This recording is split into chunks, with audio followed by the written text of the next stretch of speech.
ESPN Sports Business Now, live from the National Sports Forum.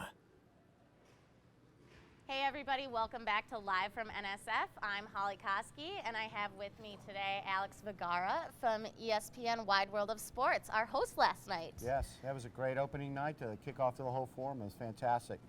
600 people there. It was great. Really, that many people? Yep. Fantastic. I really enjoyed it. Tell us a little bit about your role at ESPN Wide World of Sports. Well, as part of the ESPN Wide World of Sports team, you know, our job is to find events, and new opportunities to bring to the Central Florida community to host our events at ESPN Wide World of Sports. So, for those folks that aren't familiar with it, we opened in '97. We've hosted 5,000 plus events, all the traditional sports, economic impact driving to the Central Florida community, to Walt Disney World. And so our athletes come here, compete in their favorite sports, and then when they're done competing, they're going to the Magic Kingdom and Epcot and all the great Walt Disney World experiences. So it really is a perfect combination of Disney and ESPN.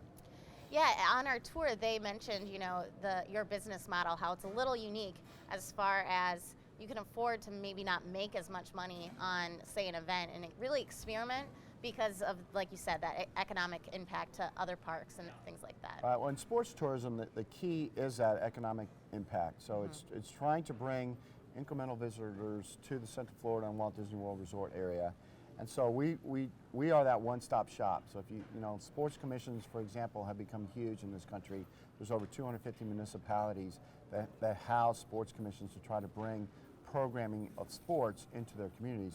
We are, for all intents and purposes, operate just like a sports commission, but we're the marketing, the event management, the operations, the merchandise, the food and beverage, and we are able to then operate, manage, and control all that ourselves and keep those dollars, that share of wallet, so to speak, at Walt Disney World. So it really is a seamless experience for the athletes. They come here, they register, they buy their tickets, they buy their attractions, they buy their hotel rooms, they get transportation to the facility. So it really is that one-stop shop that they're not going to get from an experience perspective in sports anywhere.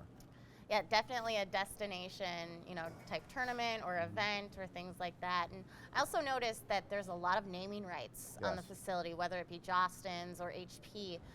Describe that process, going, you know, after those sponsors or looking for more sponsors. It's a very, very good point. Our partners are very, very important to us. We have some great anchor partners. So the 270 acres has multiple venues here. So we have Champion Stadium, a subsidiary of the Haynes brand that's been with us for multiple years. And they print all of our apparel for our athletes. They sponsor the Brave Spring Training venue, the Champion Stadium, and they're also very big in the lacrosse space. So we have a series portfolio of lacrosse events. So we align their business goals with our sports, and so it really is a win-win. They activate, they get a nice buying program through our apparel, but then they're also able to get into a sports space like lacrosse via our events, and then use the facility as a destination to bring people in. We've got Hess, HP Fieldhouse is another big component of it. They're our enterprise sponsor, so they do all that for us, and we leverage that technology to really enhance the guest experience for our athletes. So it's 270 acres. As we like to say, we try to make all these amateur athletes feel like they've made it to the big time. They've made it onto ESPN. And it really is that physical manifestation. There's cameras everywhere. We've got an HD facility that's broadcasting a lot of these events via ESPN3 platform. And we're very, very blessed and lucky. Only at Disney and only with the ESPN brand involved can we do that. So it's really very unique in the amateur sports marketplace.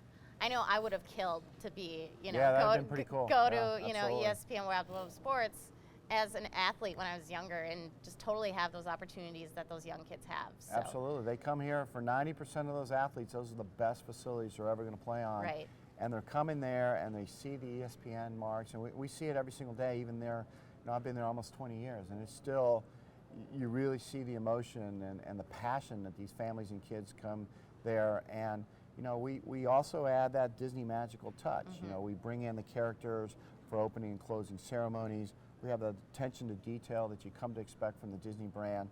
And in amateur sports space, that just continues to differentiate us from the competition and have something very unique that really, as we like to say, memories that are going to last a lifetime through sports.